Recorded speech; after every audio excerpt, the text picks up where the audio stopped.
सब लोग बकवास कर रहे हैं, झूठ बोल रहे हैं। उनकी माएँ भी इनके घर पे नहीं है। आशा पे इल्जाम लगा रहे हैं, मेरे देवर पे लगा रहे हैं, वो ऐसा नहीं था। उसे ये कत्ल करवाया है कि उसने किया नहीं है ये कत्ल। कत्ल करवाया गया, उससे कुछ करवाया गया। सब लोग बकवास कर रहे हैं, मीडिया वाले। इन लोग तमाशा पकड़ा हुआ है। मेरी मरी बहन पे तो उसकी किरदारकशी कर रहे हैं। उनको शर्म नहीं आ रही कि माए बहन घर पे नहीं है क्या? मरी का कफन मेला कर रहे हैं। हमारे साथ जो होना था वो तो हो गया। कम से कम मीडिया वालों को तो शर्म आनी चाहिए। वजह की तो समझ नहीं आ रही कोई वजह। जब उसको बहन बहन घर में कह रहा, कोई बात ही नहीं हुई ऐसी आज तक। कोई उसकी लड़ाई नहीं, झगड़ा नहीं। माँ जी, भाभी मुझे खुद माँ कहता था, आपी जी, माँ जी। हम लोग एक ही घर में रहते, सर से दुपट्टा नहीं उतरने देता। कि आयशा के अपने बहनोई के साथ, बहनोई की अपनी साली के साथ नाजायज ताल्लुकात थे, शादी के लिए उकसाता रहा।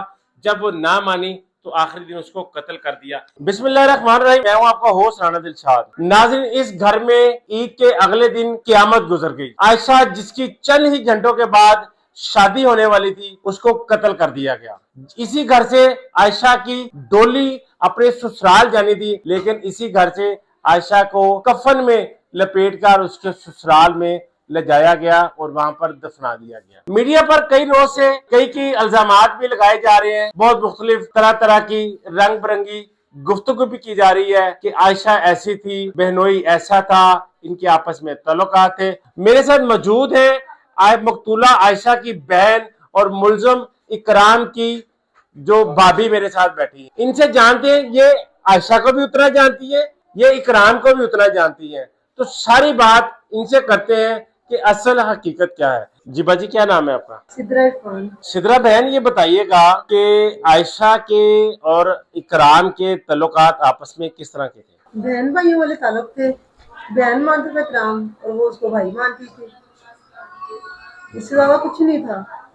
हमारे साथ ही अपने, जब भी अम्मी तब अपनी बीवी के साथ आता, अकेला कभी नहीं आया। अच्छा। और तो ऐसे तल्लुकात होते तो वो अकेला भी किसी में नहीं आता। वो अकेला कभी नहीं आया। अपनी बीवी के साथ जब भी अपनी बीवी के साथ आया है। और मेरी माँ को अपनी माँ समझता था और मेरी बहन को बहन समझता था। अच्छा बाजी, आपने आयशा के साथ भी अपना सारा बचपन गुजारा, फिर आप प्रिया घर सुधार गई, इसी इकराम के घर चले गई, इरफान से आपकी शादी हो गई। कितना अरसा हो गया आपको साथ की शादी हुए? 13-14 साल हो गए। 13-14 साल हो गए। बाजी, इकराम का कैरेक्टर कैसा था? बहुत अच्छा था। किसी से कोई नहीं, उसने कुछ ज्यादा बात करनी ना कम। उसने किसी ने अगर उसके साथ बदतमीजी भी की ना, उसने कोई बात नहीं, लाग ले छोड़ दो, कुछ नहीं। 5 वक्त का नमाजी मेरा देवर, नेक बच्चा था। इसलिए मैं अपनी बहन का रिश्ता उसके लिए लेके गई। अच्छा। तो उसका अपनी बीवी से बहुत प्यार करता। कोई लड़ाई नहीं, कोई झगड़ा नहीं। उनका आपसी मतलब तल्लुकात उनके बहुत अच्छे आए थे। 8 साल उनकी शादी को हो गए, तो कभी कोई लड़ाई झगड़ा या कुछ हुआ कुछ भी नहीं। हमारा घर एक है, 7-7 कमरे हमारे। तो अच्छा, आप एक ही घर में दोनों बहनें रहती हैं? एक ही घर में रहते हैं हम दोनों बहनें। अच्छा बाजी, जैसा कि ये एक आपके कुछ रिश्तेदार भी हैं, कुछ मोहल्लादार भी हैं, कोई ऐसी बातें कर रहे हैं कि आयशा के अपने बहनोई के साथ, बहनोई की अपनी साली के साथ नाजायज ताल्लुकात थे, शादी के लिए उकसाता रहा। जब वो ना मानी तो आखिरी दिन उसको कत्ल कर दिया। इस कहानी के पीछे असल हकीकत बाजी क्या है? सब लोग बकवास कर रहे हैं, झूठ बोल रहे हैं। उनकी माएँ भी इनके घर पे नहीं है। आशा पे इल्जाम लगा रहे हैं, मेरे देवर पे लगा रहे हैं, वो ऐसा नहीं था। उसे ये कत्ल करवाया है कि उसने किया नहीं है ये कत्ल करवाया गया, उससे कुछ करवाया गया। क्योंकि ये वो उसने आज तक चूहा नहीं मारा, कॉकरोच नहीं मारा, तो उसने इतनी बड़ा काम कर दिया। अच्छा। हमें समझ नहीं आई उसने क्या किया। ये हम खुद इतनी टेंशन में, उसके भाई ने उनसे लातालकी कर दी है कि हमारा कोई तल्लक नहीं अपने भाई के साथ है। अच्छा। 5 वक्त के नमाजी है, कोई लड़ाई कोई झगड़ा नहीं किसी के साथ है, ना ही कोई रिकॉर्ड है उनका, क्रिमिनल रिकॉर्ड कोई नहीं उनका। अच्छा बाजी, आपने कहा कि यानी आपके जेठ ने और आपके शोहर ने अपने भाई कातिल मुलजम इकराम से कतई तल्लक कर दिया है, तल्लक खत्म कर दिया है। आज वो आपके साथ खड़े हैं, मेरे साथ खड़े हुए, मेरे माँ बाप के साथ खड़े हुए। उन्होंने बोला है कि मेरे भाई को जो मर्जी सजा दे, हमें कोई नहीं, उसने गलत काम किया। कितने बच्चे हैं इकराम के? 2 बच्चे।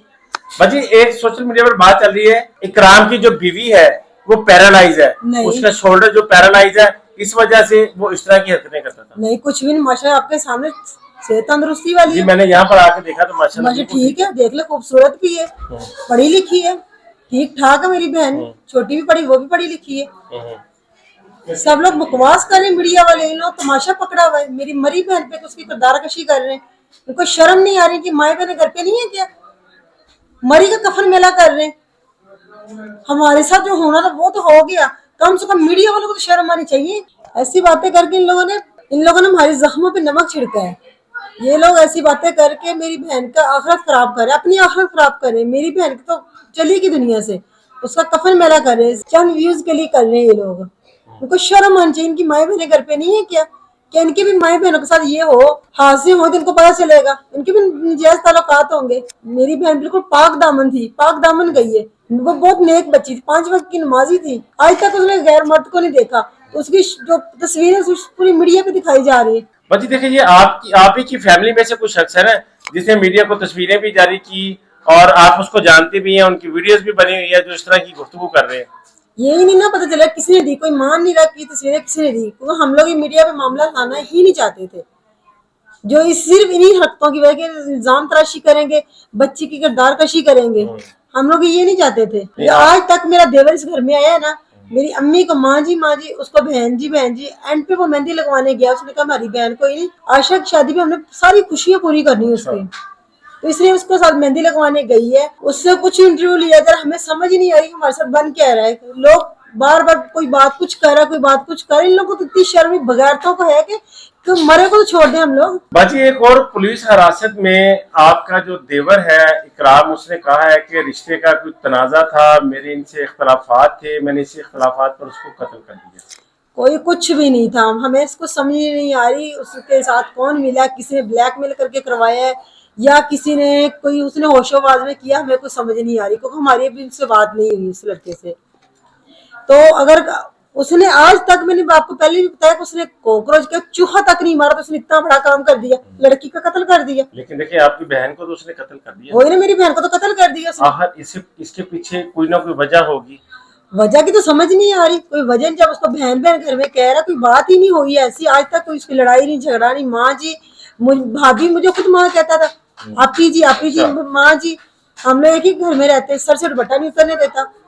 मेरी छोटी बेटी उनको नहीं करने देता, ऐसा नहीं। हाँ जी, मैंने आपके घर में जो आपके जेठ थे इमरान, उनसे भी मेरी मुलाकात हुई, इरफान से भी मुलाकात हुई, दूसरे लोगों से भी मैंने देखा वो बड़े परहेजगार, दीनदार और नमाजी हैं। अच्छा बाजी, उस दिन जिस दिन आयशा को कत्ल किया गया, मेहंदी की तकरीब थी, उस दिन घर में कैसा माहौल था? आपको कोई इस पर शक था? हमें किसी में कोई शक नहीं था, बड़ी खुशी का माहौल हमारे घर में था। मेहमान आए हुए थे, मेहंदी हुई हमारे घर में। पहले आशा के ससुराल वाले हैं, मेहंदी करके गए हैं, फिर हम लोग मेहंदी करने गए हैं।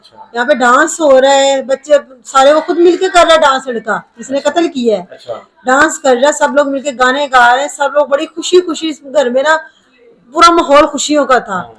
पता नहीं जलील इंसान ने क्या सोचा, इसके दिमाग में क्या आई क्या नहीं, इसने जब ये वाकया किया है, हमें इसी बात की समझ नहीं आ रही ये लड़का चाहता क्या था।